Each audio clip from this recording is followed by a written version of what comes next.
பரிசுத்தமுள்ள பிதாவே, இன்றைக்கும் மத்தேயு சுவிசேஷம் 17ஆம் அதிகாரத்தை நீ தியானிக்க பாராட்டின கிருபைக்காக நன்றி. உம் வார்த்தைகளுக்காக நன்றி.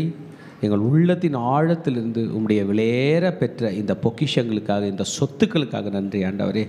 எங்களிடத்தில் எங்களை விட்டு என்றைக்கும் நீங்காமல் எங்களை பலப்படுத்த நீர் கொடுத்த உம் வார்த்தைக்கு நன்றி சொல்லி, ஏதோ உம் வார்த்தையை நாங்கள் தியானிக்க போகிறோம். அவைகளில் எங்களுக்கு சத்துவம் கிடைக்கப் போகிறது, அவைகளில் எங்களுக்கு பலன் கிடைக்கப் போகிறது, உம்முடைய வார்த்தைகளினால் எங்களுக்கு திடன் கிடைக்கப் போகிறது, எங்களுக்கு பராக்கிரமம் கிடைக்கப் போகிறது, தைரியம் கிடைக்கப் போகிறது, உயிர் கிடைக்கப் போகிறது. வார்த்தைகளுக்காக நன்றி சொல்கிறோம். எங்களோடு பேசும். இயேசுவின் நாமத்தில் ஜெபங்களை எடுக்கிறோம் நல்ல பிதாவே, ஆமென். கர்த்தருடைய பரிசுத்த நாமத்துக்கு மகிமை உண்டாவதாக. நம்ம தயவு செய்து உட்காருவோம். ரொம்ப இம்பார்ட்டண்ட்டான சாப்டர் மத்தேயு 17. இயேசு கிறிஸ்து அவர் மரித்து உயிர் தெழுந்த பிறகு மத்தேயு சுவிசேஷம் 28ஆம் அதிகாரத்தில் ஒரு வார்த்தை சொன்னார். அந்த வார்த்தை நம்ம எல்லாருக்கும் மாபெரும் பலமுள்ள வார்த்தையாக இருக்கும். அவர் என்ன சொல்கிறார் என்றால் 28:18 அப்பொழுது இயேசு சமீபத்தில் வந்து அவர்களை நோக்கி, வானத்திலும் பூமியிலும் சகல அதிகாரமும் எனக்கு கொடுக்கப்பட்டிருக்கிறது என்றார். இயேசு கிறிஸ்துக்கு பவர் வானத்திலும் இருக்கிறது, பூமியிலும் இருக்கிறது. நமக்கு பூமியில் கூட பவர் இல்லை, நமக்கு நம்ம மேலேயே பவர் இல்லை. We are powerless people. Power இருக்கிற மாதிரி நம்ம பேசிக்கொள்வோம், ஆனால் ரியலில் பார்த்தால் நமக்கு பவர் இல்லை. நம்முடைய சரீரத்தில் ஒவ்வொரு அணுக்களை கூட நம்மால் ஆண்டு கொள்ளக்கூடிய பவர் இல்லை. ஆனால் வானத்திலும் பூமியிலும் சகல அதிகாரம் படைத்தவர் இயேசு என்பதினால் நாம் அவரை ஆராதிக்கிறோம். ஹல்லேலூயா. இரண்டாவதாக, இயேசு உயிருடன் இருக்கிறார். ஒவ்வொரு மனிதனும் இயற்கையாய் மனித அவதாரத்தில் பிறந்தால் அவனுக்கு பிறப்பு ஒன்று உண்டு, இறப்பு ஒன்று உண்டு. இறப்பு அவனை கடைசியாக வீழ்த்திவிடும். அவனுடைய வெற்றிகள், அவனுடைய பலம், அவனுடைய பராக்கிரமம், அவனுடைய அழகு, அவன் திறமை, அவன் அடைந்த எல்லா உயர்வுகளையும் தாழ்த்தி மண்ணோடு மண்ணை அவனை கவ்வ வைக்கும். அது இயேசுவிடம் செல்லவில்லை. அவர் மரித்து உயிரோடு எழுந்திருக்கிறார். அதை பலத்தை காட்டிலும் மாபெரும் பலத்தோடு இன்றைக்கு இருக்கிறார். அவருக்கு வல்லமை வானத்திலும் இருக்கிறது, பூமியிலும் இருக்கிறது. ஆக நமக்கு சந்தோஷமான விஷயம், என் மீட்பர் உயிரோடு இருக்கிறார். அவர் பிறந்தார், மரித்தார், உயிர்த்தார். அவர் உயிருடன் இருக்கிறார். இன்னொரு இடத்துல ரோமர்கள் நிருபத்தில் 14ஆம் அதிகாரம் 9ஆம் வசனத்தில் பவுல் அப்போஸ்தலன் சொல்லுகிறார், அவர் மரித்தோருக்கும் ஜீவனுள்ளோருக்கும் தேவன் என்று. இந்த 2 வசனங்களையும் நம்ம மனதில் வச்சுக்கிட்டோம்னா இன்றைய சாப்டர் நமக்கு புரியும். அந்த ரோமர் 14ஆம் அதிகாரம் 9ஆம் வசனத்திலே அவர் மரித்த மக்களுக்கும் தேவன், உயிரோடு இருக்கிற மக்களுக்கும் தேவன். நம்ம உயிரோடு இருக்கிறோம், நாம் கர்த்தரை ஆராதிக்கிறது போல எத்தனை பேர் விசுவாசிக்கிறீங்க மரித்தவர்கள் கூட கர்த்தரை ஆராதிப்பார்கள் என்று? அவங்க எங்கே இருக்காங்களோ எனக்கு தெரியாது. கிறிஸ்துவுக்குள் மரித்தவர்கள் மறுபடியும் எழுந்திருப்பார்கள். அவர்கள் வாழ்வடையும்படியாக எழுந்திருப்பார்கள். வசனத்தை நீங்கள் நோட் பண்ணி வச்சிங்க. பவுல் அப்போஸ்தலன், நான் சொல்லலை, பவுல் அப்போஸ்தலன் சொல்லுகிறார். இந்த 9ஆம் வசனம் ரோமர் 14:9, கிறிஸ்துவும் மரித்தோர் மேலும் ஜீவன் உள்ளோர் மேலும் ஆண்டவராய் இருக்கும் பொருட்டு மரித்தும் எழுந்தும் பிழைத்தும் இருக்கிறார். ஹல்லேலூயா. நாமெல்லாம் உயிரோடு இருக்கிறோம். இந்த இடத்துல யாராவது செத்து போனவங்களும் வந்து உட்காந்துருப்பாங்களா? வர அனுமதிப்போமா? என்ன தெரியுமா சொல்லுவோம்? நீ உயிரா ஏஞ்சி வா, உன்னை சேர்த்துக்கிறேன். நீ உயிரா எங்களை மாதிரி ஆயிடு, எலும்பு குண்டா வராத, ஒரு கை ஒரு கால் இல்லாமல் கண்ணுலலாம் சதை இல்லாமல் வராத, எங்களா மாதிரி வா, செத்துப்போமா? செத்து அப்படி வந்தால் தான் செத்துப்போம். உயிராக இருக்கிற நம்ம போய் செத்து போனவங்க கூட படுத்துப்போமா? படுக்க மாட்டோம். உயிரோடு இருக்கிறவர்கள் வேறு, மரித்தவர்கள் வேறு. உயிரோடு இருக்கிற நமக்கும் மரித்தவர்களுக்கும் தொடர்பே இல்லை. இன்றைக்கி எத்தனையோ டெக்னாலஜி வந்துருச்சு. எலக்ட்ரோ மேக்னெட்டிக் ஸ்பெக்ட்ரம் நமக்கு மிகவும் உதவியாக இருக்கிறது. ஒளி மற்றும் ஒளி கதிர்கள், எவ்வளோ டெக்னாலஜி வெளிநாட்டில் இப்போ நடக்கிறது, அடுத்த நொடியில் இங்கே வருது. இதுக்கெல்லாம் இந்த எலக்ட்ரோ மேக்னெட்டிக் ஸ்பெக்ட்ரம் தான் நமக்கு ஹெல்ப் பண்ணுது. ஒரு எலக்ட்ரோ மேக்னெட்டிக் ஸ்பெக்ட்ரமும் எந்த கதிர்களும் எந்த உறவும் மரித்தவர்களோடு நாம் தொடர்பு கொள்ள முடிகிறதே இல்லை இன்றைக்கு வரைக்கும். இந்த வார்த்தைக்கு எவ்வளோ பெரிய அர்த்தம் இருக்குது பாருங்கள். அவர் மரித்தோருக்கும் ஜீவனுள்ளோருக்கும் தேவனாய் இருக்கிறார். அப்போ நான் என்ன ஃபீல் பண்ணேன்னா, ஜீசஸ் இங்கே வந்தார்னா நம்மளை போல் மாறிடுவார், அங்கே போனார்னா அவங்கள போல் மாறிடுவார். அங்கே இருக்கிறவங்க இங்கே பிழைக்க முடியாது, இங்கே இருக்கிற நம்ம அங்கே பிழைக்க முடியாது. நம்ம செத்தா அங்கே பிழைப்போம், அவங்க உயிர்த்தா இங்கே பிழைப்பாங்க. இயேசு 2 இடத்திலும் பிழைத்து கொண்டு இருக்கிறார். அதைத்தான் பவுல் அப்போஸ்தலன் இன்றைக்கு சொல்கிறார். கிறிஸ்துவும் மரித்தோர் மேலும் ஜீவனுள்ளோர் மேலும் ஆண்டவராய் இருக்கும் பொருட்டு மரித்தும் எழுந்தும் பிழைத்தும் இருக்கிறார். இயேசு கிறிஸ்து பற்றி ஜீசஸ்க்கு நான் ரொம்ப அவரை புகழ்வேன் தனியாக இருக்கும்போது. இயேசுவே, நான் என்ன கூட நம்புறதில்ல இயேசுவே, உங்களை தான் நம்புகிறேன், உங்களை நம்பி தான் நான் வரேன். ஏன்னா நம்ம இது உள்ள நம்பிக்கை டக்குன்னு சோர்ந்துடும், நம்முடைய எனர்ஜி ஜீரோவில் போயிடும். அப்போ புகழ் முதலாக என் தலைவன் உயிரோடு இருப்பதை என்னால் உணர முடியும். தன் வார்த்தைகளை ஒருபோதும் மாறாத ஒரு மாபெரும் தலைவன். அல்லேலூயா. அவர் எங்கையில் நேரில் இன்னும் பேசினதே இல்லை, பேச வேண்டும் என்று நான் பிரார்த்தித்து கொண்டிருக்கிறேன். தன் வார்த்தையை விட்டு விட்டு போயிருக்கிறேன், அந்த வார்த்தை என்னோடு பேசி கொண்டிருக்கிறேன். இன்னைய சாப்டர் நான் படிக்கும்போது நான் அழுதுட்டேன். சாமி, மறுரூபமாகி போன எலியாவையும் செத்து போன மோசே கூட நீ பேசுவியாப்பா, நீ கூட்டி கொண்டு வருவியாப்பா, கம்யூனிகேட் பண்ணுவியாப்பா, அப்போ நான் செத்துட்டா கூட கம்யூனிகேட் பண்ணுவியாப்பா, எனக்கு ரொம்ப பிரியமானவங்களாக இறந்துருக்காங்க கூட கம்யூனிகேஷனில் இருக்கியாப்பா. ஆம் என்று தான் இன்றைய வார்த்தைகள் நம்மோடு பேசி கொண்டிருக்கு. நான் சொல்லட்டுமா, நம்ம யாரை நேசிக்கிறோமோ அவங்க மறிச்சிட்டாங்க, நம்மளால் அவங்களுக்கு ஒரு நல்லதும் பண்ண முடியாது. நம்ம பண்ணுறத விட பல கோடி மடங்கு நல்ல செய்கிறவர் தான் இயேசு. அவங்களோட தொடர்ந்து அவர் தொடர்பில் இருந்து கொண்டு தான் இருக்கிறார். இன்றைய அதிகாரம் இவைகளை நமக்கு சொல்கிறது. இன்றைய மத்தேயு 17ஆம் அதிகாரத்தினுடைய தலைப்புக்கு உண்மை வருகிறேன். இயேசு கிறிஸ்துனுடைய மறுரூபமும் இயேசு கிறிஸ்துனுடைய வெற்றியும். இயேசு கிறிஸ்துனுடைய மறுரூபம் சீஷர்களுக்கு முன்பதாக ஒரு மாபெரும் நிகழ்வாக இருந்தது. இதை 3 பகுதிகளாக பிரிக்க போகிறோம். முதல் பகுதி 1-12 வரைக்கும் இயேசு கிறிஸ்துனுடைய மறுரூபம். 14ஆம் வசனத்திலிருந்து 21ஆம் வசனம் வரைக்கும் பிசாசுகளை விரட்டுவது. பிறகு 22ஆம் வசனத்திலிருந்து இயேசு கிறிஸ்து வரி செலுத்துவது. இது 3 பகுதிகளாக நம்ம படிக்க போகிறோம். 3மே டிஃப்ரெண்ட் டாபிக், டிஃப்ரெண்ட் கோணத்தில் போகுது. புது சாப்டர், ஒரு வசனமோ அவரை பற்றி புகழ்கிறது. முதல் பார்ட்டுக்கு வரலாம். 1-12 வரைக்கும் என்ன நடக்கிறது என்றால், இது 3 இடத்துலையும் எழுதியிருக்காங்க. 3 காஸ்பல் ரைட்டர்ஸும் எழுதியிருக்காங்க. இவங்க மத்தேயு ஐயா கூட சேர்ந்து இன்னும் 2 காஸ்பல் ரைட்டர்ஸ் எழுதியிருக்காங்க. மார்க்கும் எழுதியிருக்காரு, லூக்கா எழுதியிருக்காரு. மார்க்கு தன்னுடைய 9ஆம் அதிகாரத்தில் 2-13 வரைக்கும் எழுதியிருக்காரு.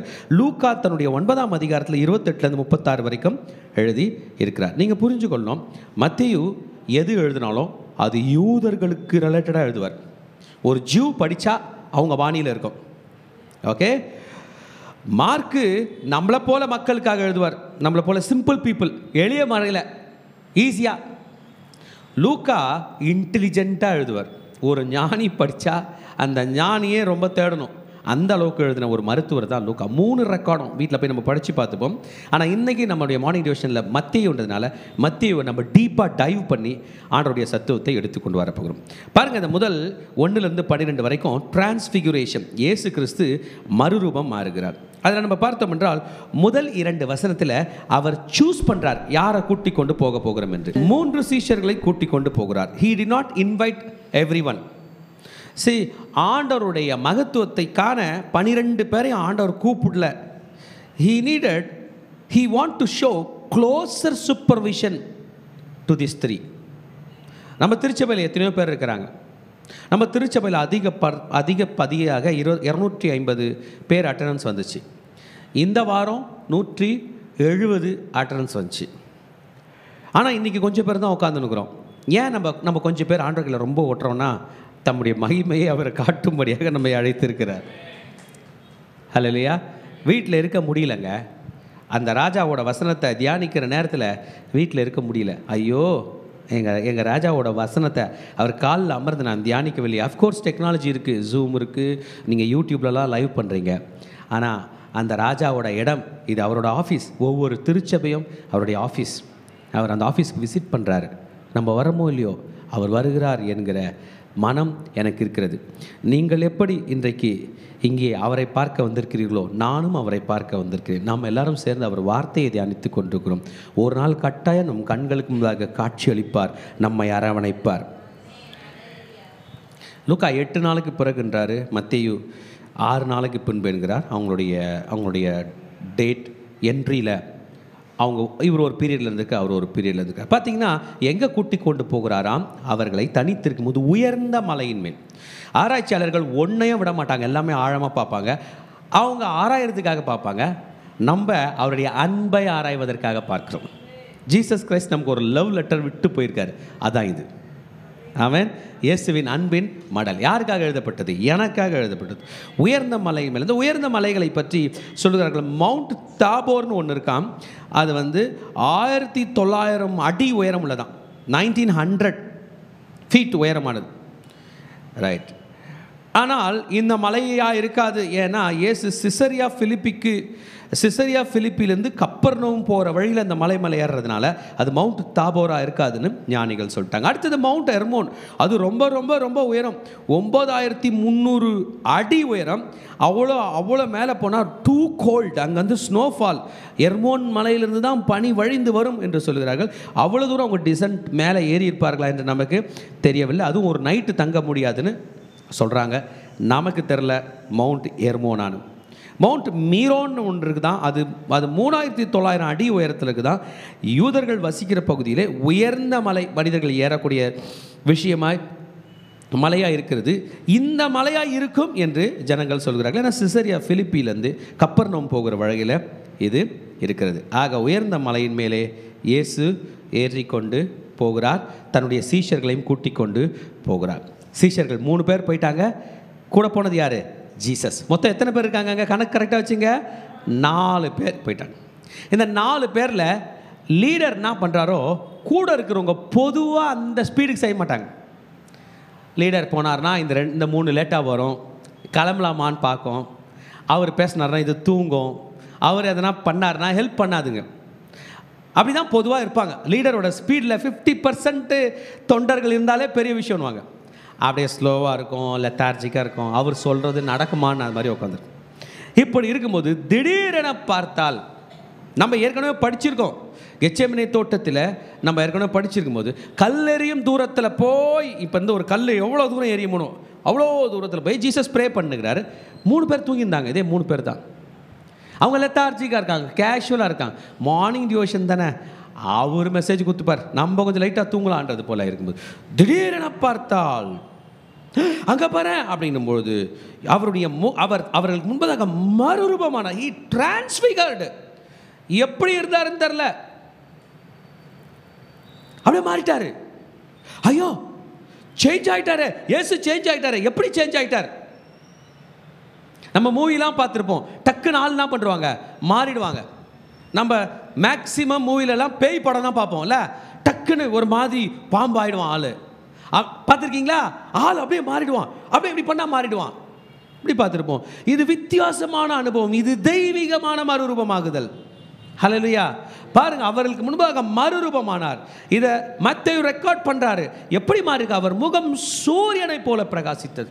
அவ்வளோதான். சூரியனை கண்ணு முன்னாடி என்ன பண்ணுவோம் நம்ம பார்த்ததும், சூரியனே உன் மகிமைக்கு முன்பதாக என் கண்கள் திறக்காதுன்னு கண்ணை முடிப்போம். கரெக்டு தானே? திறப்போமா? ஆமாம். சூரியனே உன் பிரகாசத்துக்கு முன்பதாக என் முகம் கூட தலை வணங்கணும், இப்படி போயிடுவோம். சூரியனே உன்னுடைய பயங்கரத்துக்கு பராக்கிரமத்துக்கு முன்பாக நான் நிற்பது என்னன்னு திரும்பி பார்த்து ஓடிடுவோம். தான் நடக்கும். சூரியனை காட்டிலும் பிரகாசம். இப்போ எழுதுறது மேத்யூ. சூரியனை போல பிரகாசித்தது, அவர் வஸ்திரம் வெளிச்சத்தை போன்று வெண்மையாயிற்று. அப்படியே சேஞ்ச் ஆயிட்டார். மறுரூபம் என்கிற வார்த்தைக்கு மெட்டமார்ஃபியா, மெட்டமார்ஃபோசிஸ்னு ஒரு இது இருக்குது.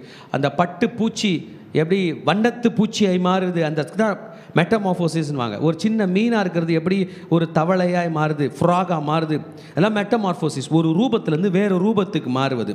இயேசு கிறிஸ்து தன் ரூபத்தை மாற்றுகிறதை அவர்கள் பார்க்கிறார்கள். அது மகிமையின் ரூபமாய் இருந்தது. அல்லேலூயா. பேதுரு பின்பதாக எழுதும்போது எழுதுகிறார், அவருடைய மகிமையை நாங்கள் கண்டோம். We were the eyewitnesses of his majesty என்று எழுதுகிறார். இயேசு கிறிஸ்துனுடைய மகிமை. ஆமென். அவர் மகிமையாய் வெளிப்படுகிறார். அவர் முகம் சூரியனை போல பிரகாசித்தது. பிரகாசித்து கொண்டு இருக்கும்போது தான், வெளிச்சத்தை போல கொண்டு இருக்கும்போது தான் 2 பேர் புதிதாய் அந்த இடத்துல தோன்றுகிறார்கள், மோசேயும் எலியாவும். ஆமென். ஹல்லேலூயா. மோசே என்பவர் இயேசுக்கு முன்பதாக 1400 வருஷம் முன்னாடி வாழ்ந்தாராம். ஜீசஸ் பிறக்கிறதுக்கு எத்தனை வருஷத்துக்கு முன்னாடி? எலியா என்பவர் இயேசு பிறப்பதற்கு 900 வருஷத்துக்கு முன்னாடி வாழ்ந்தவர். இந்த ரெண்டு பேரும் நீங்கள் தான் இயேசுவான்னு கேட்கல, இயேசுவை தெரிஞ்சவர் போல காணப்பட்டு ஜஸ்ட் பேசியிருக்கிறாங்க. இந்த 3 பேர் பார்க்க தெரிந்தவர்கள் போல பேசுகிறாங்க. டைம் லைன் என்ன, டைம் ஃப்ரேம் என்ன, அவர் பிறந்த காலம் என்ன, இவர் பிறந்த காலம் என்ன, அவர் பேசின மொழி என்ன, இவர் பேசின மொழி என்ன, அவர் டோரா கொடுத்தாரு, இவர் இஸ்ரவேலில் நீதி நிலைநாட்டும்படியாக பாடுபட்டார். எலியா அவர் ஒரு மாபெரும் சகாப்தம், அவர் ஒரு தேவனுடைய நியாயப்பிரமாணத்தை நேரடியாக கொண்டு வந்து கொடுத்தவர், இவர் தீர்க்கதரிசிகள் தலைவன் என்று சொல்லலாம் என்கிற எலியாவும் இயேசுவோடு கூட பேசுகிறாங்க. தேவர் ஜஸ்ட் கம்யூனிங். அப்பா அப்படின்னா தான்ப்பா நீ பேசுன அவங்க கூட, என் ராஜாவே, இயேசு ராஜாவே. மீன் பிடிக்கிறவனுங்க அந்த 3 பேருங்க எதுவுமே மீன் பற்றி தான் பேசுவாங்க, சின்னதாக பேசுவாங்க. ஆண்டவரே அவனுக்கு மட்டும் ஒரு கூட மீனும் அப்பமும் கொடுத்தீங்களே, எனக்கு நீங்கள் தரல அப்படின்னு சண்டை போடுவானுங்க தான் 12 பேருக்கு 12 கொடுத்தாரு. சில நேரத்தில் ரொம்ப சிறிய ஞானமுடையவர்களாக நம்மை கர்த்தர் தெரிந்து கொண்டார். நித்தியத்தில் இருக்கிறவர்கள் இறங்கி வந்து அவரோடு பேசக்கூடிய ஒரு கிருபை. ஆமென். இதை படிக்கும்போது ஒரு ஊழியக்காரர் எழுதுகிறாரு, மோசே என்பவர் இயற்கையாகவே மரித்து அடக்கம் பண்ணப்பட்டவர்.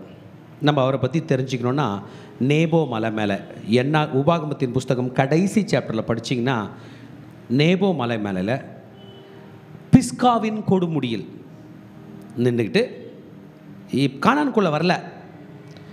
மோசேக்கு எருசலேம் தெரியாது, மோசேக்கு யோர்தான் தெரியாது, மோசேக்கு பெத்லகேம் தெரியாது.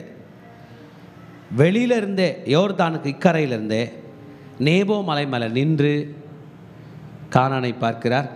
மோசே நீ கானானுக்குள் பிரவேசிப்பதில்லைன்னு ஆண்டவர் சொல்லிட்டாரு. அப்படியே நேபோ மலை மேலே மோசே செத்துட்டார். எந்த ஊருக்கு வரவே இல்லை, கானானுக்கு. இமேஜ் தான் பார்த்துருக்கார். இன்னைய கூகுளில் நம்ம படம் பார்க்குறது போல் ஆண்டவர் அவருக்கு கூகுள் இமேஜஸை அன்னைக்கே காட்டினார். அப்படியே பார்த்துட்டு மோசே மரித்து போய் விட்டார், டெட். எலியா பற்றி நமக்கு தெரியும். எலியா யோர்தானை கடந்த பிறகு எடுத்துக்கொள்ளப்பட்டார், கர்த்தர் அவரை எடுத்துக்கொண்டார். இதை படித்து ஒரு ஊழியக்காரர் சொல்கிறாரு, இயேசுவால் மரித்தவர்களுடனும் கனெக்ட் பண்ண முடியும், இயேசுவால் மறுரூபமாகி பரலோகம் போனவர்களிடமும் கனெக்ட் பண்ண முடியும். அவங்க கான்டாக்ட் நம்பர் இயேசு கையில் தான் இருக்குது, அவங்க பேசுகிற மொழி ஜீசஸுக்கு தான் தெரியும். இயேசு நினைத்தால் அவர்களை வரவழைக்க முடியாது. ஏங்க லாசரோட கல்லறை கிட்ட நின்று 4 days ஆச்சு அவர் செத்து. லாசருவே வெளியே வான்றாரு. நீங்களும் நானும் கூப்பிட்டா வராது. அந்த குறிப்பிட்ட கோடு வேர்டு தெரியணும், அந்த குறிப்பிட்ட ஃபோன் நம்பர் தெரியணும், அந்த குறிப்பிட்ட டோன் தெரியணும். இல்லை உங்கள் அப்பா ஃபோன் பண்ணி வாப்பான்னு கூப்பிடுவியா, நம்பர் தெரியணும், கரெக்ட் தானே? அது ஒரு நம்பர் எடுக்கணும். இயேசுனுடைய பவர், வானத்தின் பூமியில் சகல அதிகாரம் அவர் கொடுக்கப்பட்டிருக்கிறது. ஆமென். என் ராஜா மறுரூப மலை மேலே நின்று மறுரூபமாகுகிறார். புரிஞ்சுங்க, இந்த மறுரூபமாய் ஜீசஸ் நடுவில் நிற்கிறார். ஜீசஸ் தான் மீடியேட்டர், மத்தியஸ்தர், உடன்படிக்கையின் ராஜா. ஹீ இஸ் த மீடியேட்டர், புது உடன்படிக்கையின் மத்தியஸ்தர். மோசேவும் எலியாவும் இந்த 3 பேர் கையில் பேசலை, இந்த 3 பேர் அவங்க கையில் பேசலை. ஹே பேதுரு எப்படி இருக்க, நீ யூதா தானே, எந்த கோத்திரம்? No no no, they cannot connect. பேதுரு இங்கே மோசேயா, ஓ நீங்கள் கொடுத்த அந்த 10 கட்டளையில் பொய் சொல்லாதிருப்பாயாக, அதை நான் ஒன்று சொல்லிட்டேன், என்ன மன்னிச்சிருக்கணும். No connection. ஜீசஸ் தான் மத்தியஸ்தர். அவர் மரித்தோருக்கும் ஜீவனுள்ளோருக்கும் தேவனாக இருக்கிறார். இன்னைக்கு யாருன்னா செத்துட்டு உங்க கையில் பேசணும்லாம் முடிவு எடுக்காதீங்க, முடியாது. நீங்கள் இயேசு கையில் பேசுங்க, இயேசு உங்க கையில் பேசுவார். ஹல்லேலூயா. 2 பேரை வர வச்சிட்டார். மறுரூபமான எலியா அங்கே நிற்கிறார், மரித்த மோசே இங்கே நிற்கிறார். ஒரு வசனத்தை நம்ம படிச்சிடுவோம், நம்ம பலப்படுத்த முடியாது. 1 தெசலோனிக்கர் 4ஆம் அதிகாரம் 13-18 அருமையான எக்ஸலண்ட்டான வசனம். இது மரித்தோர்களை பற்றி சொல்லப்பட்டிருக்குது. படிங்க. மரித்த நாம் எப்படி இருப்போம் என்று 13. அன்றியும் சகோதரரே, நித்திரை அடைந்தவர்கள் நிமித்தம் நீங்கள் நம்பிக்கையற்றவளான மற்றவர்களைப் போல துக்கித்து அறிவில்லாதிருக்க எனக்கு மனது இல்லை. செத்துட்டு உங்களை போர்த்தி நீ அழ வேண்டாம், அப்படி அழுது அறிவில்லாமல் இருக்க வேண்டாம் நம்ம சொன்னாங்க. பவுல் ஐயா சொல்கிறார். சொல்லிட்டு படிங்க. இயேசுவானவர் மரித்த பின்பு எழுந்திருந்தார் என்று விசுவாசிக்கிறோமே. விசுவாசிக்கிறோமா? எத்தனை பேர் விசுவாசிக்கிறீங்க? அப்படியே இயேசுக்குள் நித்திரை அடைந்தவர்களையும் தேவன் அவரோட கூட கூடி கொண்டு வருவார். நான் போய் கூட்டிட்டு வர மாட்டேன், அவங்க எங்க வீட்டுக்கு வந்துட மாட்டாங்க, வரவும் முடியாது. அவர்களை தேவன் கூட கூட்டி கொண்டு வருவார். நீங்கள் நானும் பேதுரு, யாக்கோபு, யோவான் போல இந்த பக்கம் நின்னுட்டு ஜீசஸ்க்கு அந்த பக்கம் நிற்கிற அவர்களை பார்க்கக்கூடிய கிருபையை அவர் செய்வார். புரிஞ்சிச்சிங்களா? பேதுரு, யாக்கோபு, யோவானோட பார்வையில் மோசே இறந்துட்டார், எலியா எடுத்துக்கொள்ளப்பட்டார். ஆனால் இன்னைக்கு அந்த 3 பேர் பார்க்குறாங்க, இந்த இருவரும் உயிரோடு தான் இருக்கிறார்கள், இயேசுவோடு கம்யூன் பண்ணி கொண்டு இருக்கிறார்கள். ஹல்லேலூயா. சார்ல்ஸ் ஸ்பர்ஜன் ஐயா சொல்கிறாரு, பரிசுத்தவான்கள் மரித்தார்கள், நம்மிடமிருந்து தொடர்பு துண்டிக்கப்பட்டாலும் இயேசுவோடு கூட இன்னமும் தொடர்பில் தான் இருக்கிறார்கள், இயேசுவோடு பேசிக்கொண்டிருக்கிறார்கள். நீங்களும் நானும் அந்த ரியல் இயேசுவை முகமுகமாக பார்க்க முடியாது என்பதற்காகத்தான் அவர் மனுஷனாய் பிறந்தார். அவர் நித்தியத்திலே மகிமையிலே மரித்த பரிசுத்தவான்களோடு பேசுகிறதை காட்டும்படியாகத்தான் இதோ மறுரூபமாகி அவர் தன்னை வெளிப்படுத்தினார். இந்த 3 பேர் ஏழை 3 சீஷர்கள் பார்த்தார்.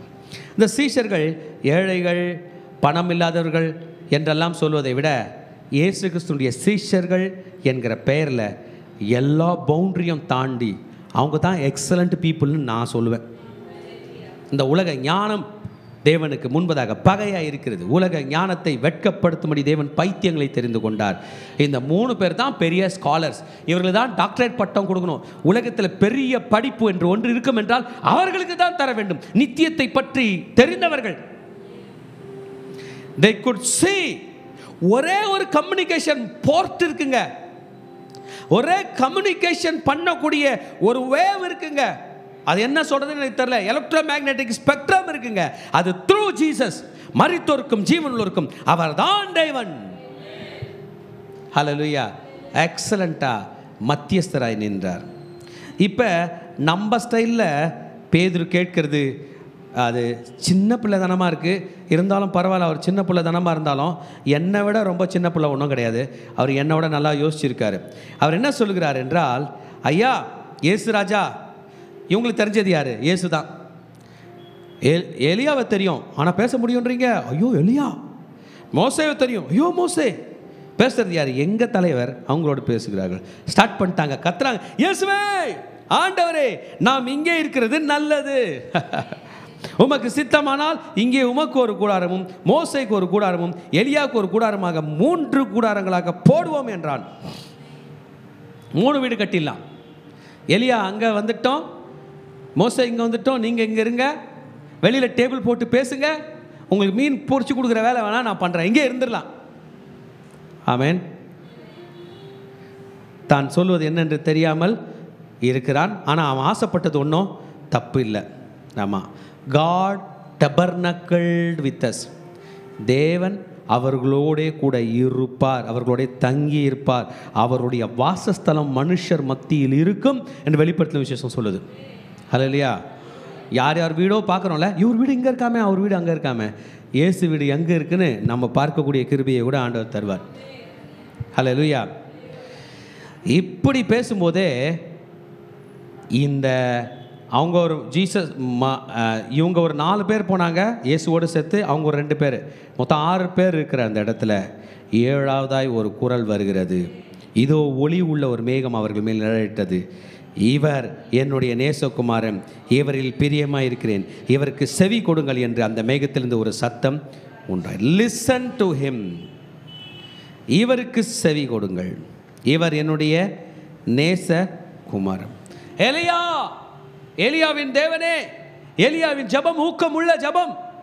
பாகாலின் தீர்க்கதரிசிகள் 450 பேரை மேற்கொள்ள வைத்த அந்த எலியாவை பார்த்து தேவன் சொல்லுகிறார், எலியா, எஸ் ஆண்டவரே, என் மகனுக்கு செவி கொடு. 20 லட்சம் பேருக்கு மேலே எகிப்திலிருந்து கானானுக்கு நேராக நடத்தின மாபெரும் தலைவன், இன்றைக்கும் உலக மதங்கள் மோசேயை தங்கள் தீர்க்கதரிசி என்று சொல்லுகிற மோசேயை பார்த்து இந்த குரல் வந்தது, மோசே, கர்த்தாவே இதோ இருக்கிறேன், என் மகனுக்கு செவி கொடு. பின்பு புதிய ஏற்பாட்டினுடைய புதிய வரலாற்றை துவங்க போகிற பேதுரு, யாக்கோபு, யோவானே, சொல்லும் ஆண்டவரே, பேதுரு, நீ ஒரு நாள் கல்லாய் மாறப்போகிறாய், இந்த கல்லின் மீது என் மகன் தன் ஆலயத்தை கட்டுவார், நீயும் இவருக்கு செவி கொடுத்து தான் ஆக வேண்டும். இன்றைக்கு நமக்கும் வருகிறது, என் மகன் இவருக்கு நீ செவி கொடுத்தாக வேண்டும். ஹல்லேலூயா, ஹல்லேலூயா, ஆமென். சங்கீதம் 2:7 சொல்லுகிறது, இவர் என்னுடைய நேசகுமார், இவர் என்னுடைய குமாரன். ஆமென். ஏசாயா 42:1 சொல்லுகிறது, இவர் என்னுடைய குமாரன், இவரில் நான் பிரியமாய் இருக்கிறேன். உபாகமம் 18:15 சொல்லுகிறது, என்னை போன்று ஒரு தீர்க்கதரிசியை கர்த்தர் எழுப்புவார் என்பதை மோசே சொல்லுவதாக சொல்லுகிறது.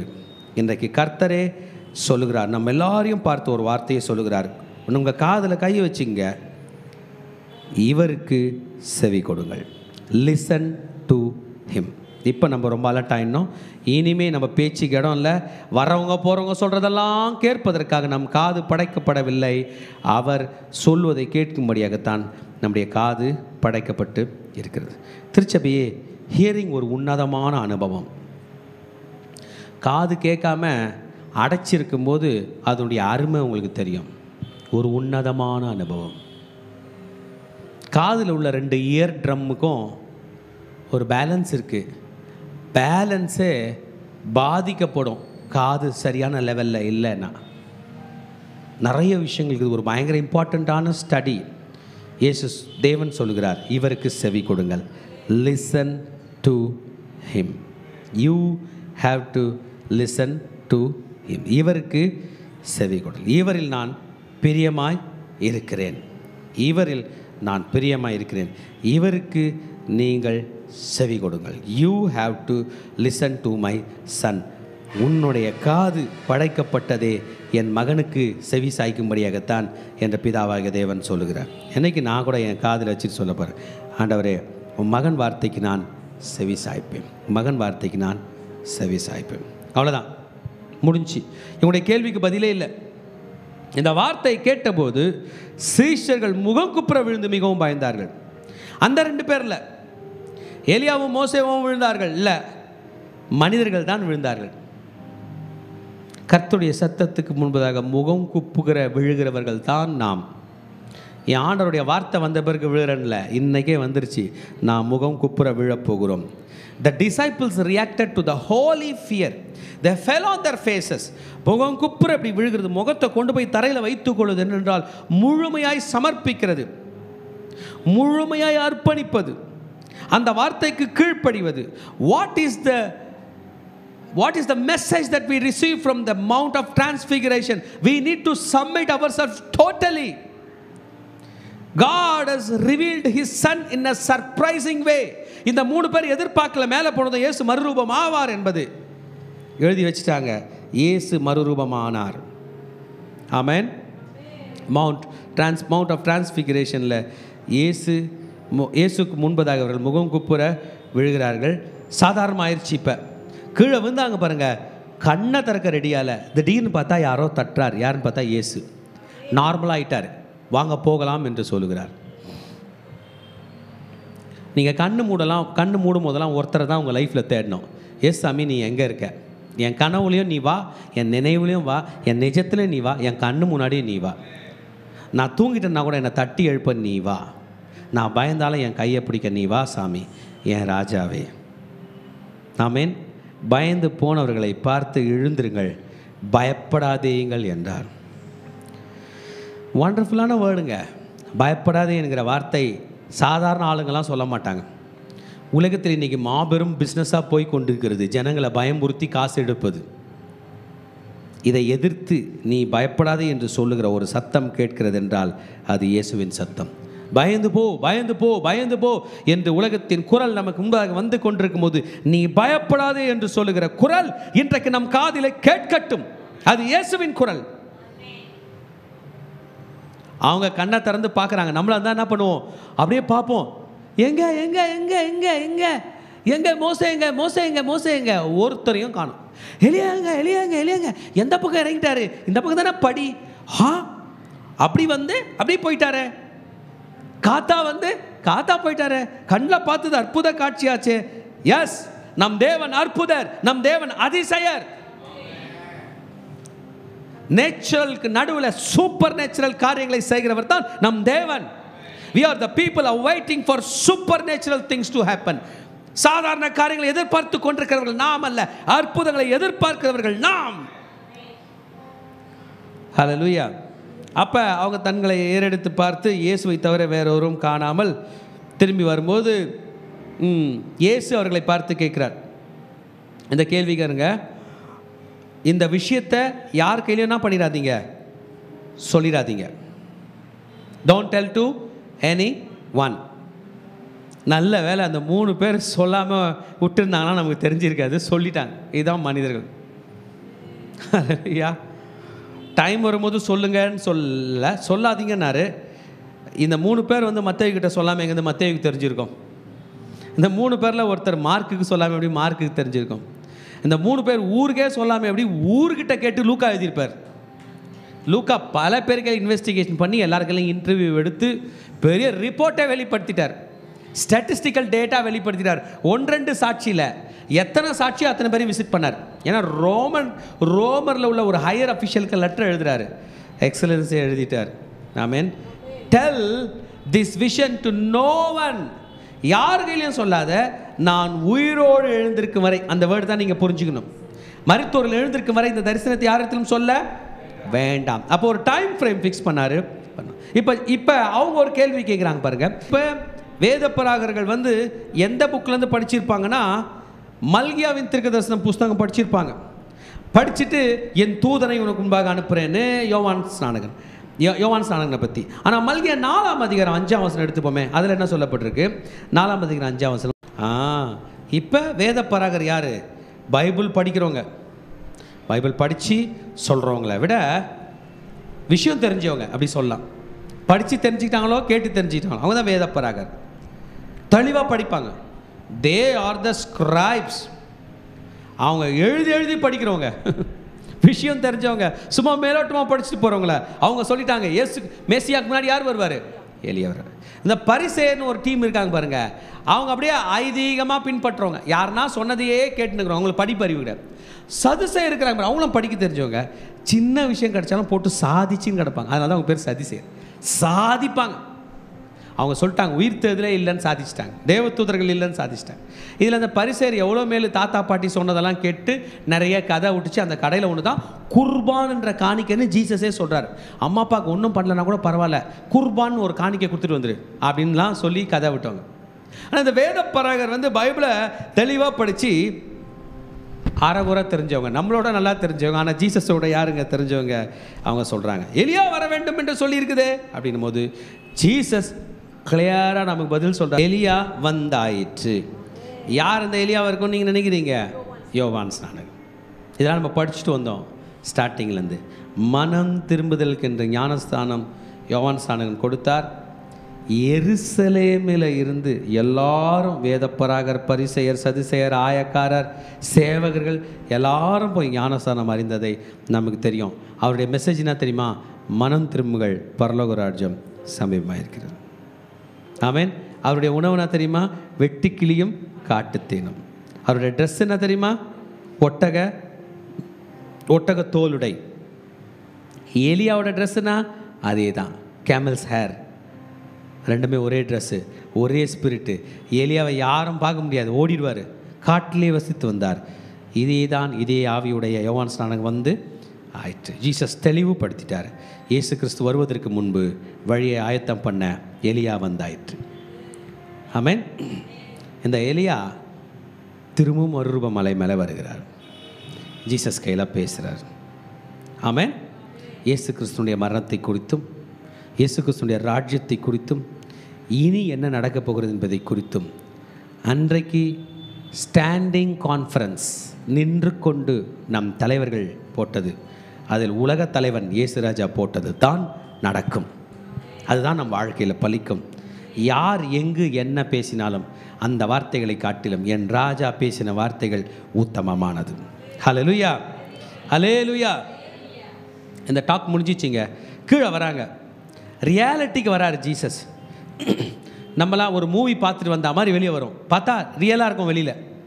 அதுபோல் இவங்க அப்படியே மேலேருந்து வராங்க, பார்த்தா கீழே ரியாலிட்டி நடக்கிறது. என்ன ரியாலிட்டி? கீழே 12 சீஷர்களில் 9 பேரை விட்டு விட்டு போயிருக்கிறார். அவர்களுக்கு ஒரு சேலஞ்சு வந்துருச்சு. என்ன சேலஞ்ச் என்றால், அங்கே ஒரு பையனை கொண்டு வந்திருக்காங்க. அந்த பையனுக்கு சந்திரரோகி என்கிற வியாதி இருக்கிறது. கொடிய வேதனைப்படுகிறான். அடிக்கடி தீயிலும் விழுகிறான், அடிக்கடி ஜலத்திலும் விழுகிறான். நெருப்பில் விழுந்துடுறான், எழுந்து போய் தண்ணியில் விழுந்துடுறான். எவ்வளோ கொடுதான ஒரு வியாதி பாருங்க. ஏன் நெருப்பில் போய் விழுறான்? இது எப்பிலப்சி என்று சொல்லுகிறது. பிரெயினில் உள்ள ஒரு ப்ராப்ளம் என்று சொல்லலாம், ஒரு ஃபிட்ஸ் போல வருகிறது என்று சொல்லலாம். ஆனால் அவர்களை சொஸ்தமாக்க வேண்டும். திருச்சபையே ஜீசஸ் தம்முடைய பிள்ளைகளுக்கு பவர் கொடுத்திருக்கிறார். சகல வியாதிகளையும் சகல நோய்களையும் சொஸ்தமாகுங்கள் சொல்லியிருக்கிறார். நம்ம என்ன பண்ணோம்னா, ப்ரே பண்ணிக்கிட்டே இருக்கணும் கண்டினியூலாக. சொஸ்தமாவதாக இயேசு நாமத்தில் சுகமாவதாக என்று சொல்லிக்கொண்டே இருக்க வேண்டும். நம்ம அந்த வேலையை விட்டுறக்கூடாது. நமக்கு அதுக்காக அழைத்திருக்கிறார். நம்ம ப்ரே பண்ணுறதை பண்ணிக்கிட்டே இருக்கணும், நிற்கவே கூடாது, சோர்ந்து போகக்கூடாது. ப்ரே பண்ணுறது நம்ம வேலை, சுகம் கொடுப்பது யாருடைய வேலை? இயேசுவோட வேலை. பாருங்கள், அந்த அப்பா காலில் விழுந்துட்டார். ஏனென்றால் அவருடைய சீஷர்களால் சுகப்படுத்த முடியவில்லை. அப்போ இயேசு அவனை இங்கே கொண்டு வாருங்கள்னு சொல்லிட்டு, ஏன் கூடாமற் போயிற்று என்று அவன் கேட்குற கேள்விக்கு இயேசு சீஷர்களை பார்த்து சொல்கிறார், விசுவாசம் இல்லாத மாறுபாடுள்ள சந்ததியே. இப்போ விசுவாசன்றது இப்படி போகுதுன்னு வைங்களேன், ஸ்ட்ரைட்டாக ரூட்டு போகுதுன்னு வைங்களேன். நீங்கள் நல்லா யோசிச்சு பாருங்கள், நம்மளை சாத்தான் இப்படி கூட்டு போவான், விசுவாசத்தை விட்டுற வைப்பான். கொஞ்சம் பயப்படு, அதெல்லாம் நடக்காது, ஜீசஸ்லாம் இல்லை, அது அவ்வளோதான், பார் நேற்று ஆச்சு, முந்தா நாள் ஆச்சு, இப்போ கூட ஆச்சுன்னு நம்மை மாறுபாடுக்கு நேராக அவன் நடத்துவான் என்பதை தான் இயேசு இங்கே சொல்லித்தரார். ஃபெய்த்தில் ரொம்ப நேரம் ஆப்ரேட் ஆக மாட்டோம். உடனே விசுவாசத்தை தூக்கி கழட்டி வச்சுட்டு கீழே வேற ஒரு வீணான விஷயத்தை தான் பேசுவோம். அவசியம் இல்லாத பக்கம் தான் மூக்கு நுழைப்போம். தேவையில்லாததான் ரிசர்ச் பண்ணுமா தவிர விசுவாசத்தை ரிசர்ச் பண்ண மாட்டோம். அதுதான் இயேசு இங்கே சொல்கிறார். நான் மேலே ப்ரே பண்ண போனேன், நீங்கள் 9 பேர் விசுவாசப்படலை, மாறுபாடாக வேற ஏதோ யோசிச்சிங்க. நான் சொல்றது உங்களுக்கு புரியுதுங்களா? நம்ம தாட்டை பிடிச்சிருவான், விசுவாசியாமல் வேற எதை யோசித்து கொண்டு போவோம். உன்னால் முடியாது, நீ தோற்று தான் ஆகணும், அவன் சத்துருவான் என்றெல்லாம் அவிசுவாசத்துக்கு நேராக நம்மை கொண்டு போவான். இயேசு சொன்னார், அவனை கொண்டு வாருங்கள் என்று சொன்னார். அவர் அதை அதட்டினார். ஆமென். ஆமாம், ஜீசஸ் ஈஸியாக ஒரே அதட்டல் தான். அவருடைய சத்தத்துக்கு அது அலறி ஓடினது. Amen. Jesus rebuke the demon. எப்படி அதட்டினா தெரியல, ஏய் அப்படின்னாரான்னு தெரியல. பிசாசே, எவ்வளோ பாவர் பாருங்க. குரல் கொடுப்பது யார்? இயேசு. இன்றைக்கு நீங்களும் நானும் கூட பிசாசெல்லாம் ஓட்டுறோம், வியாதிலாம் சுகமாக்குறோம். நம்ம கொடுக்குற குரல் இல்லை, நம்மையும் தாண்டி ஒரு பெரிய குரல் இயேசு நமக்காக கொடுக்கிறார். ஹல்லேலூயா. இயேசு கட்டளையிடுகிறார். நடந்து வர நம்மை பார்த்தல்ல, நம்மை காக்கும்படி பறந்து வருகிற, இஸ்ரவேலை பறந்து காக்கிற பட்சி போல இஸ்ரவேலை பாதுகாக்கிற என் இயேசு ராஜாவை பார்த்து தான் பிசாசு அலறி அடித்து ஓடுகிறான். இயேசு என்ன சொன்னார்னா, நீ என்னை விசுவாசிக்க வேண்டும். விசுவாசம் என்பது பாருங்க, நான் ப்ரே பண்ண போகிறேன் அது போய்டும் இல்லை, நான் ப்ரே பண்ண போகிறேன் என் இயேசு செய்ய போகிறார். இதாங்க விசுவாசம். எனக்காக என் இயேசு செய்ய போகிறார், இதாங்க விசுவாசம். என் இயேசு எனக்கு, இதான் விசுவாசம். நம்மளை ஒரு ஹீரோ மாதிரி ஆகிடுவோம். நீ போகிற, நீ ப்ரே பண்ணுற, நடக்கலன்னு ஏன் இயேசு உன்னை கைவிட்டார்? நம்ம சொல்லட்டே, நான் போனால் நான் ப்ரே பண்ணால் கண்டிப்பாக நடக்காதுடா, நான் போனால் நான் ப்ரே பண்ணால் என் இயேசு நடத்துவார். இதுதான் சத்தியம். சொல்கிறது நான், செய்கிறது அவர். எனக்கும் அவருக்கும் உறவு ஸ்ட்ராங்காக இருக்குது. அற்புதம் செய்ய போகிறவர் அவர். ஜனங்களுக்கும் நல்ல திசையை ஜீசஸ் பக்கம் திருப்பணும். ஸ்மித் விகில்ஸ்வர்த் ஐயா சொல்வார், ஒரு உடம்பு சரியில்லாத மனுஷன் முன்னாடி இப்படி போய் மெசேஜ் கொடுப்பாராம். பைபிளை திறந்து வச்சுட்டு மனம் திரும்புங்கள் பரலோக ராஜ்யம் சமீபமாக இருக்குதுன்னு ஸ்டார்ட் பண்ணார்னா மெசேஜ் கொடுத்துட்டே இருப்பார். எந்த அளவுக்குன்னா அவனோட 2 கண்ணில் விசுவாசம் வரும், மீதி பேரெல்லாம் தூரம் போய்ட சொல்லுவார். விசுவாசம் பேச பேச பேச பேச பேச அவனுக்குள்ளே உள்ள விசுவாசம் அப்படியே எழுச்சி அடையுமா, அப்படியே சுகமாயிடுவானா. சும்மா போய் கை வச்சுட்டு இயேசு நாமத்தில் சுகமாகும் இல்லை, அவனுக்கு விசுவாசம் ரைஸ் ஆகலை. விசுவாசத்தை ஊட்டி விடக்கூடிய வல்லமை கர்த்தர் நமக்கு தருகிறார். இந்த மலையை பார்த்து பெயர்ந்து போ என்று சொன்னால் இது பெயர்ந்து போகும் என்று சொன்னார். உனக்கு கடுகளவு விசுவாசம் இருந்தால் போதும், மலையே பெயர்ந்து போகத்தக்க கிருபை உனக்கு உண்டு என்று சொல்லி இந்த விசுவாசத்தை பெறுவது எப்படி, பிசாசுகளை துரத்துவது எப்படி என்று 2 வல்லமையான காரியங்களை கற்றுக் கொடுத்தார். ஜபத்தினாலும் உபவாசத்தினாலும் அல்லாமல் மற்ற விதத்தினாலும் புறப்பட்டு போகாது. We need to pray. Hallelujah. We need to fast என்று சொல்லி கற்றுக் கொடுத்தார். நமக்கு தெரியும், சீஷர்கள் பிறகு வல்லமையான காரியங்களை செய்தார்கள். இது சொல்லிட்ட பிறகு, இந்த சாப்டர் முடிஞ்சிட்ட பிறகு இயேசு அவர்களை பார்த்து தன்னுடைய மரணத்தை பற்றி பேச போகிறார். என்னங்க பேச போகிறாரு? அந்த இவ்வளோ நேரம் பவர்ஃபுல்லாக பேசின இயேசு தன் டெத்தை பற்றியும் பவர்ஃபுல்லாக பேசணுமே. என்னை வருவார்கள், கொலை செய்ய பிடிப்பார்கள், நான் அவர்களை அடிப்பேன், அவர்களை மேற்கொள்வேன்லாம் சொல்லங்க. நான் பாடுபட போகிறேன். இயேசு அவர்களை நோக்கி, மனுஷகுமாரன் மனுஷர் கையில் ஒப்பு கொடுக்கப்படுவார், அவர்கள் அவரை கொலை செய்வார்கள், ஆகிலும் 3ஆம் நாளிலே உயிர்த்தெழுவார் என்று அவர் என்றார். அவர்கள் மிகுந்த துக்கமடைந்தார்கள். அண்ணா ஆண்டவரே, இப்படி சொல்லிட்டீங்க, இப்போ தான் பவர்ஃபுல்லாக சாத்தான் கையில் நீங்கள் பண்ணீங்க, இப்போ நான் ஆண்டவரே நீங்கள் எப்படி இருக்கீங்க? நான் யோசிக்கிறேன், ஆண்டவரே என்ன ஆண்டவரே, இப்போ தான் நீங்கள் அவங்க கையில் அப்படி பேசுனீங்க, இங்கே வந்து மாறி பேசுகிறீங்களே. எஸ்,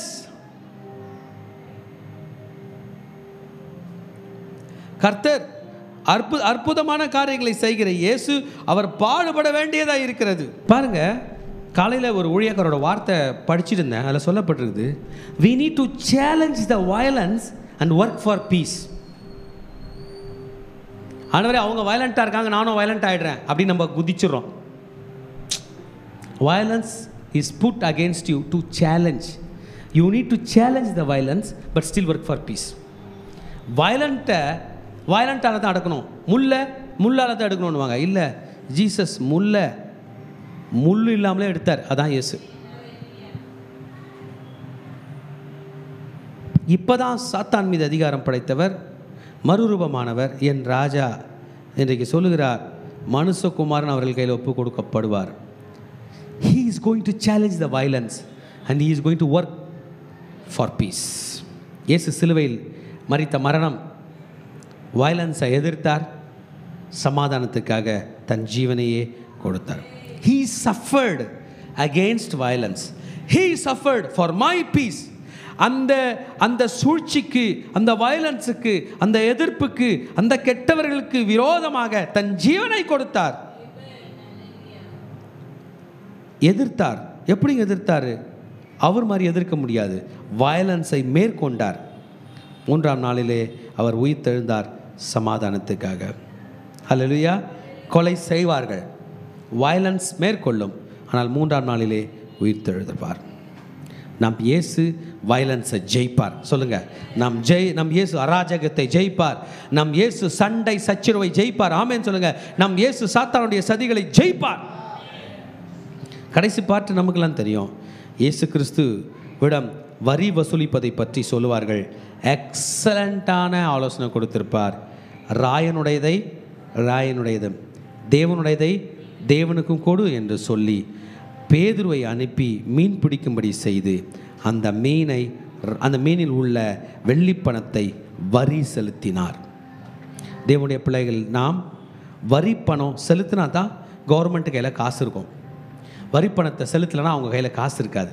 அவங்க கையில் காசு இல்லைன்னா இவ்வளோ பெரிய நாட்டில் எதுவும் செய்ய முடியாது. நம்ம கையில் மாதம் சம்பளம் வந்தால் தானே நம்ம மளிகை சாமான்லாம் வருது. அதுபோல் அரசாங்கத்துக்கு மாத சம்பளம் நம்ம போடுறோம். அரசாங்கோட உண்டியலில் நம்ம காசு போடுறோம். அது பேர் தாங்க டேக்ஸு. இயேசு கொடுக்க வேண்டும் என்று சொன்னார். உலக ரட்சகர், ஒரு நாள் உலகத்தை 1000 வருடம் ஆட்சி செய்ய போகிறவர். அவர் வரி வசூலிக்காமல் தான் நடத்துவார். ஏன்னா அவர் சகலத்தையும் செய்பவர். அவர் ஐஸ்வர்ய சம்மனர். ஆனால் இன்றைக்கு உள்ள அரசர்கள், இன்றைக்கு உள்ள ராஜாக்களுக்கு இந்த நாட்டை நடத்த பணம் வேண்டும், நிர்வகிக்க. அதற்கு கட்டாயமாக நாம் வரி செலுத்த வேண்டும் என்பதை சொல்லி அவரும் வரி செலுத்தினார். திருச்சபையே நாம் எழுந்திருக்க போகிறோம். இன்றைக்கி நம்முடைய டேக் ஹோம் மெசேஜ் அவருடைய மகிமையின் மேகம். அதுதான் மெயின். அவர் மகிமையின் மேகம், மரித்தோர்க்கும் ஜீவனுள்ளோருக்கும் தேவன். அவர் வானத்தின் பூமியிலும் சகல அதிகாரம் படைத்தவராய் இந்த பூமியிலே காட்சியளித்தார். எலியாவும் மோசையும் அவருக்கு முன்பதாக இருந்தார்கள். வாங்க திருச்சபை நாம் எழுந்திருந்து கர்த்தரை ஆராதனை செய்வோம். ஷிகாதாலா பாராதாலா போரை கேதே போஷிதே ஆவியானவரே, விலையேற பெற்றவரே, இணையாளும் பரிசுத்தரே, நன்றியை நம்ம மத்தியில் இன்னைக்கு வாசம் செய்கிறது. ஆண்டோட மாதிரி ஒரு ஆண்டோரை அன்று தகப்பன அந்த மலையில் தகப்பன நீர் இறங்கின தேவன் ஆண்டவர் எங்கள் மத்தியில் நீ வாங்க ரச்சா. நீர் அங்கே மலையில் மட்டும் நீங்கள் தரிசனத்தை கொடுத்தீங்களாப்பா, எங்களுக்கும் நீ தரிசனத்தை கொடுங்கப்பா. அந்த ஆண்டவர் தகப்பன உங்களுடைய சீசருக்கு நீ தரிசனத்தை கொடுத்தீங்களே, நீங்கள் எங்களுக்கும் கொடுங்கப்பா. சீசர் உங்களோட கூட்டின்னு போனீங்களாப்பா, எங்களுக்கும் ஆண்டவரே அந்த தரிசனத்தை கொடுங்கன்னு ஆண்டவர் நான் கேட்க போகிறப்பா.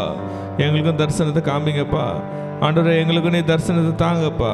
அவனர் எங்களுக்கு நீ தரிசனத்தை தாங்கப்பான்னு ஆண்டவர் நம்ம கேட்கலாம். ஆண்டவரே, ஒரு மகிமையின் மேகம் இந்த இடத்தை மூடுதே, ஒரு மகிமையின் மேகம் ஜனத்தை மூடுதே, ஒரு மகிமையின் மேகம் என் இடத்தை மூடுதே, ஒரு மகிமையின் மேகம் இந்த ஜனத்தை மூடுதே.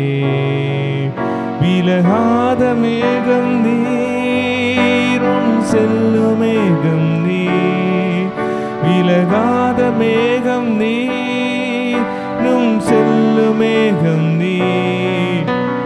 ஆவியானவரே, அன்பின் ஆவியானவரே, வல்ல ஆவியானவரே, தெளிவின் ஆவியானவரே, மகிமையின் ஆவியானவரே, அன்பின் ஆவியானவரே, வல்ல ஆவியானவரே, தெளிவின் ஆவியானவரே.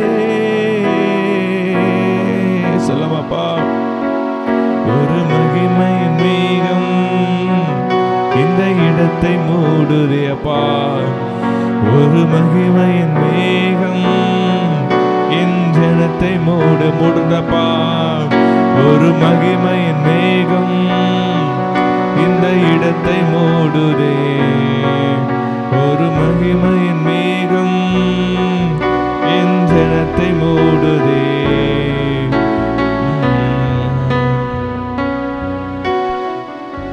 அப்பா பிதாவே, இது இந்த வேலையில் கூட தகப்பனே அப்பா, அநேக வார்த்தை மூலயமா இங்கே கூட நீங்கள் பேசின வார்த்தைகளுக்காக உமக்கு நாங்கள் நன்றி செலுத்துகிறோம் அப்பா. இப்பொழுதும் அடியலை மறைத்து நீர் வெளிப்படுங்க. இயேசுவின் ரத்தம் செய்யும் இயேசுவின் நாமத்தில் பிதாவே, ஆமென், ஆமென், ஆமென். மத்தேயு 17:5 அவன் பேசுகையில், இது ஒளி உள்ள ஒரு மேகம் அவர்கள் மேல் நிழலிட்டது. இவர் என்னுடைய நேசகுமாரன், இவரில் பிரியமாயிருக்கிறேன், இவருக்கு செவி கொடுங்கள் என்று இந்த மேகத்திலிருந்து ஒரு சத்தம் உண்டாயிற்று. அந்த மேகத்திலிருந்து ஒரு சத்தம் உண்டாயிற்று என்று. அப்போ இந்த நாளில் ஆண்டவர் பார்த்தீங்கன்னா இயேசு கிறிஸ்துவை குறித்து இந்த இடத்துல ஒரு சாட்சியை கொடுக்குற, இவர் என்னுடைய நேசகுமாரன் என்று. இந்த நாள்லேயும் நம்ம கூடிய ஆண்டவர் அநேக முறை பேசிக்கொண்டிருக்கார். வேதத்தில் சொல்லப்பட்டிருக்கு ஷம்மா. ஷம்மா என்ன? கேட்டு கீழ்ப்படி என்று அர்த்தம். அப்போ இந்த நாளில் ஆண்டவரோட வார்த்தையை கேட்டு நம்ம எப்படி இருக்க வேண்டும் என்றால் கீழ்ப்படிந்து நடக்க வேண்டும் என்று. அப்போ நம்ம கீழ்ப்படிந்து நடப்பது மாத்திரம் அல்ல, ஆண்டவருக்கு நம்ம ஒப்பு கொடுத்து நம் வாழ வேண்டும் என்று தான். அப்போ இந்த நாளில் நாம் எப்படி வாழ்ந்து கொண்டு இருக்கிறோம்? ஆண்டவரோட வார்த்தையை கேட்டு நாம் கீழ்ப்படுகிறோமா, இல்லை ஆண்டவரை விட்டு விலகி போய் கொண்டு இருக்கிறோமா? இந்த இடத்துல பிதாவானவரே என்ன பண்ணுறாருன்னா, ஜீசஸை குறித்து இந்த இடத்துல சொல்கிற, இவர் என்னுடைய நேசகுமாரன் என்று. அப்போ இந்த நாளில் ஆண்டவரோட வார்த்தைக்கு நாம் செவி கொடுத்து நாம் வாழ வேண்டும் என்று இந்த நாளில் என்னோட சாட்சி உங்ககிட்ட நான் பகிர்ந்து கொள்கிறேன். நானும் பார்த்தீங்கன்னா ஊழியத்துக்கு வரதுக்கு முன்னாடி வேலை ஸ்தலத்தில் நான் வேலை செய்யும்போது பார்த்தீங்கன்னா ஆண்டவரோட அழைப்பு எனக்குள்ளே இருந்துச்சு. நான் பார்த்தீங்கன்னா நான் என்னோடய வேலை தான் பெரியதுன்னு சொல்லிட்டு உலகத்துக்கு எவ்வளோ வேலை செய்ய முடியுமோ அப்படியெல்லாம் நான் செஞ்சுக்கிட்டே இருந்தேன். ஆண்டவர் பார்த்தீங்கன்னா என் கூட இடைப்பட ஆரம்பித்தார். அப்போ எனக்கு உடல்நிலை சரியில்லாத போது அப்போ நான் ஆண்டவர் பேசுகிறாரு, எனக்கு நீ ஊழியத்துக்கு வருவாயா என்று என்னை கேட்கும்போது நான் என்ன பண்ணுறதுனே தெரியல. ஆண்டவர்கிட்ட நான் வந்து கேட்டுகிட்டே இருந்தேன், ஆண்டவரே உண்மையாக நீங்கள் ஊழியத்துக்கு தான் அழைக்கிறீங்கன்னா எனக்கு கரெக்டாக காண்பீங்க அப்படின்னு சொல்லிட்டு நான் ஆண்டவர்கிட்ட சொன்னேன். ஆண்டவரே நான் போய் ஊழியக்காரர்கிட்ட நான் சொல்லுவேன், அது கரெக்டாக எனக்கு வந்து நீங்கள் ஊழியத்துக்கு தான் அழைத்திருக்கீங்கன்னா எனக்கு தெரியப்படுத்துங்க அப்படின்னு சொல்லிட்டு நான் வந்து ஐயா கிட்ட நான் சொல்லும்போது ஐயா வந்து நான் ப்ரேயர் பண்ணிவிட்டு நான் சொல்கிறேம்மான்னு சொல்லிட்டு அதே போல் பார்த்தீங்கன்னா அவர் ஜெபம் பண்ணிட்டு வந்து சொன்னார், என்ன நடத்தின தேவன் உன்னையும் நடத்துவார், உன்னை ஊழியத்துக்கு தான் ஆண்டவர் அழைக்கிறார், நீ வா மகளே என்று சொல்லி இதுவரையும் பார்த்தீங்கன்னா அவரோட வார்த்தைக்கு செவி சாய்த்து நான் கீழ்ப்படிந்து நான் வரும்போது பார்த்தீங்கன்னா இன்னும் ஆண்டவர் வந்து ஊழியத்தின் வல்லமையை எடுத்து பயன்படுத்தி கொண்டு இருக்கிறார். இந்த நாளையும் நாமும் கூட ஆண்டவர் எத்தனையோ முறை நம்மளுக்கு வந்து ஊழியத்தை அழைப்பு இருந்திருக்கலாம்.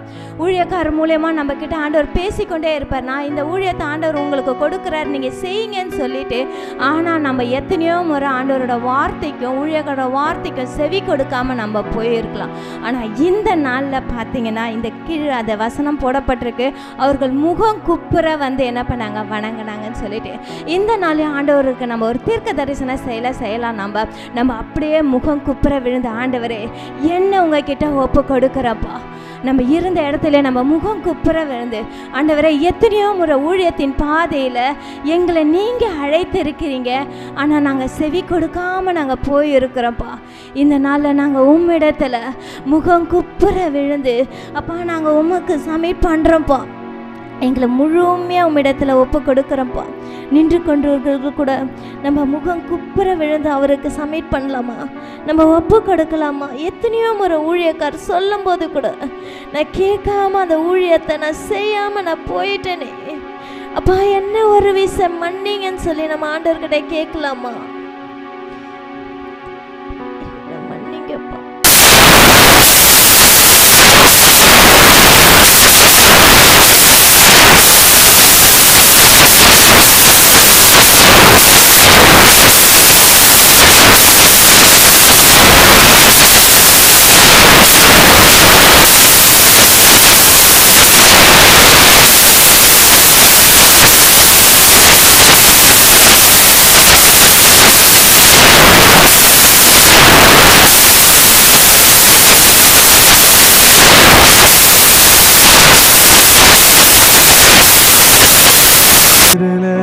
கலந்திருக்கீங்க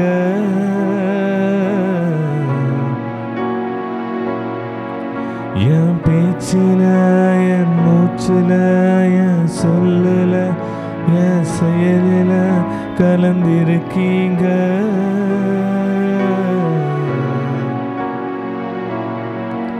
என் நினைவுல என் நடத்தையில என் நினைவுல என் உசுருல கலந்திருக்கீங்க.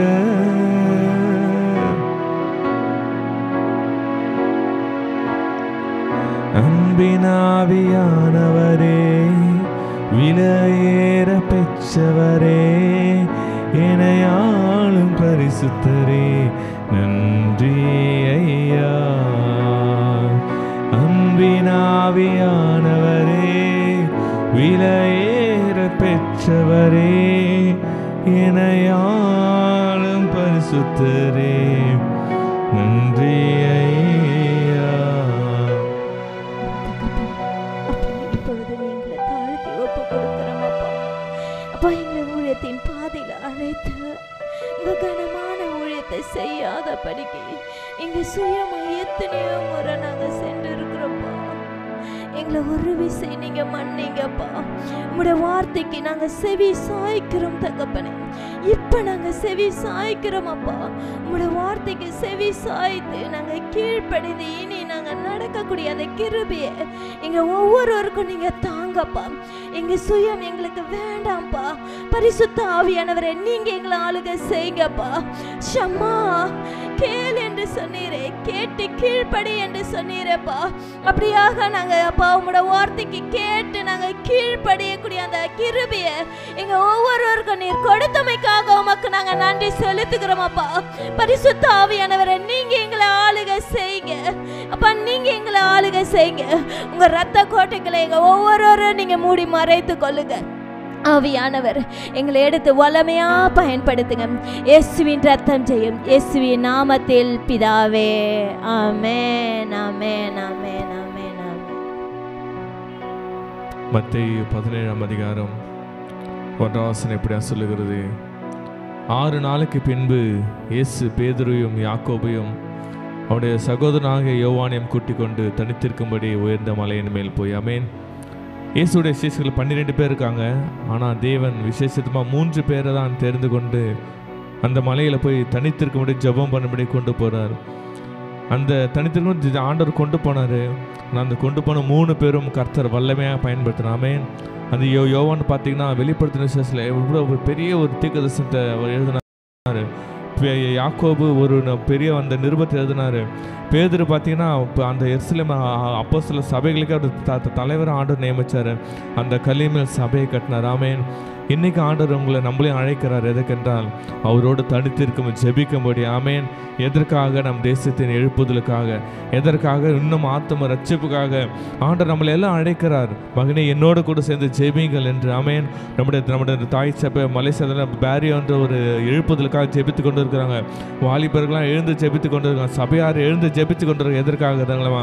இணைந்து ஜெபித்து தேசத்தை அசைப்பதற்காக. ஆமென். இன்று நம்ம எல்லாரும் நம்ம வந்து வந்தவர்கள் 2 பேராக நம்ம கைகளை வந்து பிடிச்சிக்கலாமா? பிடிச்சி இன்னைக்கு நான் அண்டிய பாசத்தில் ஆண்டரை நிரம்பி ஜெபிக்க போகிறேன். எசப்பா எங்களுக்கு அந்த ஜெப ஆவியை நீர் ஊற்றுங்கப்பா. நாங்களும் தேசத்துக்காக நான் ஜெபிக்கிறோம். ஆவியானவரே எங்களுக்கு தேசத்தில் நீ எழுப்புதல் ஊற்றுவீராக தகப்பனப்பா. ஆண்டவரை நம்ம கதிரை நோக்கி நம்ம ஜெபிக்கலாமா? என்னது ஜெபிக்க போகிறோம்? அந்நிய பாஷைகள் பேசி அந்நிய பாஷை வரம் பெற்று ஆண்டவரை நம்ம பேசி ஜெபிக்க. ஆண்டவரை ஷதரி இதெல்லாம் பார்த்தா மாக்கரபா. ஆண்டவரை எங்கள் மேலே அந்த எழுப்புதலாம் ஊற்றுங்கப்பா. நாங்களும் எங்களை ஜெபிக்கும்படி எங்களை அர்ப்பணிக்கிறோம்ப்பா. எங்களை ஜெபிக்கும்படி எங்களை அர்ப்பணிக்கிறோம். எங்களை ஜெபிக்கும்படி எங்களை அர்ப்பணிக்கிறோம் ராஜா. எங்கள் மேல ஜெப ஆவி நீர் ஊற்றுங்கப்பா. நாங்கள் உங்களோடு சேர்ந்து ஜெபிக்கணும்ப்பா. நாங்கள் தனிப்பட்ட நேரத்தில் உங்களோட ஜெபிக்கணும்ப்பா. நாங்கள் இணைந்து உங்களோட ஜெபிக்கணும்ப்பா. நாங்கள் சீஷர்களா இணைந்து ஜெபிக்கணும்ப்பா. எங்கள் ஜெப ஆவியை ஊற்றுங்க. நம்ம கேட்கலாமா? ஓ ஷதரி தலா ராதி ரா ரா ரா ரா ஓரி தலரே ரந்தனா மாக்கரி தானா மாக்கரபா. ஓ ஷதரி தலா கரி கதனா மாக்கரபா. ஜெப ஆவியை ஊற்றுறாக தகப்பனே. இயேசுநாத் எங்களுக்கு அசதிகள் சரீர பலவீனங்கள் மறைந்து போகட்டும் ராஜா. எல்லா ஆவிக்குரிய சோர்வுகள் மறைந்து போகட்டும். இயேசுநாத் ஜெப ஆவி நீர் ஊற்றுவீராகப்பா. ஒரு எழுப்புதல் எங்கள் சபையில ஊற்றுவீராக. நாங்கள் இணைந்து நாங்கள் ஜெபிக்கிறோம். ஜெப ஆவியை ஊற்றுகிறாக. ஜெப ஆவியை ஊற்றுவீராக. ஷதரி தலே ரே ஓ ஷதரி தரே ரலரகனா மாக்கரபா. ஓர் பௌதரி தே ஷதரே கதனா மாக்கரபா தன மாக்கரபா லபெரே பதன மாக்கரபா. ஓ சந்தனா மல்லிருதுல அலரிராரம் ஓதந்த நேரலே கரபதினா சந்திர மாக்கரபா. ஆவியை ஊற்றுங்கப்பா. ஆவியை ஊற்றுங்க. ஆவியை ஊற்றுங்க. ஆவியை ஊற்றுங்க. ஆவியை ஊற்றுங்க. ஆவியை ஊற்றுங்க. ஆவியை நீர் ஊற்றுவீராக. நன்றி நன்றி நன்றி நன்றி ஆண்டவரே. ஆவி எங்கள் மீது ஊற்றின கிருபைக்காக நன்றி செலுத்துகிறோம்ப்பா. நாங்கள் ஒவ்வொருவரும் நாங்கள் பேதுருவா நாங்கள் எழும்புவோம் தகப்பனே. நாங்கள் யாக்கோபா எழும்புவோம் தகப்பனே. நாங்கள் யோவாசனான எழும்பி தகப்பனே. இந்த தேசத்தை அசைக்கிறவர்களாக எங்களை எழும்புவோம் தகப்பனப்பா. எங்களை ஒவ்வொரு இடத்தை பயன்படுத்துங்கப்பா. இன்னும் இடத்துல நெருங்கி ஜீவிக்க உதவி செய்யுங்கப்பா. இன்னும் இடத்துல கிட்டி ஜீவிக்க எங்களுக்கு உதவி செய்யுங்கப்பா. இன்னும் எங்களோடு நாங்கள் இணைந்து ஜெபிக்க உதவி செய்யுங்க தகப்பனப்பா. இந்த நாள் நாங்கள் போகும்போது வெறுமையாக அல்ல தகப்பனப்பா. மோடு இணைந்து ஜெபிக்கிற ஜெப வீரர்களாக நாங்கள் செல்வோம் தகப்பனப்பா. தேசத்தின் மேலே அந்த எழுப்புதல் ஆவியை ஊற்றப்படுகிற தகப்பனே எங்களை பயன்படுத்த கிருபைக்காக நன்றி செலுத்துகிறப்பா. வந்த ஊர் மீது உனக்கு கிருபை கூடதுக்காக நன்றி. உன்னோட பிரச்சனை கூடதுக்காக நன்றி. உன்னோட வருகை கூடதுக்காக நன்றி செலுத்துகிறப்பா. உமக்கே நாங்கள் மகிமை செலுத்துகிறோம். உமக்கே நாங்கள் பொறுப்பேற்றுக்கிறோம். எங்களை ஆசீர்வாதம் வழிநடத்த பொறுப்படுங்க. இயேசு நல்ல பிதாவே. ஆமென். ஆமென். மத்தேயு சுவிசேஷம் 17ஆம் அதிகாரம் 5ஆம் வசனம் இப்படியாய் சொல்லுகிறது. அவன் பேசுகையில் இதோ ஒளி உள்ள ஒரு மேகம் அவர்கள் மேல் நிழலிட்டது. இவர் என்னுடைய நேசகுமாரன், இவரில் பிரியமாயிருக்கிறேன், இவருக்கு செவி கொடுங்கள் என்று அந்த மேகத்திலிருந்து ஒரு சத்தம் உண்டாயிற்று. திருச்சபையே, இன்னைக்கு ஃபுல்லாக ஆண்டவர் எனக்கு இந்த காது பற்றி பேசுகிறாரு. நம்ம காதுகளில் கை வச்சுக்கலாம். ஆண்டவரே, நான் இயேசுவின் சத்தத்துக்கு செவி கொடுப்பேன், இயேசுக்கு செவி கொடுப்பேன், அவர் வார்த்தைக்கு செவி கொடுப்பேன் என்று கர்த்தர் சொல்லுகிற வார்த்தைக்கு நாம் கட்டுப்பட்டு இயேசு சொன்ன எல்லா காரியங்களுக்கும் நாம் செவி கொடுப்போம். கர்த்தர் நம்மை நடத்துவாராக. ஆமென். ஹல்லேலூயா. கடைசி ஆசீர்வாதத்துக்கு நேராக கைகளை விரித்துக்கொள்ளும். ஈவரக்கா Adonai வயீஷ்மரக்கா Yair Adonai panav alaka vihunaka Isha Adonai panav alaka Vayasam laka shalom Vayasam laka shalom கர்த்தர் உன்னை ஆசீர்வதித்து காக்க கடவர் கர்த்தர் தன் முகத்தின் மேல் பிரகாசிக்க பண்ணி உன்மேல் கிருபையா இருக்க கடவர் கர்த்தர் தன் முகத்தை உன்மேல் பிரசன்னமாக்கி உனக்கு சமாதானம் கட்டளையிட கடவர் ஹல்லேலூயா ஹல்லேலூயா ஹல்லேலூயா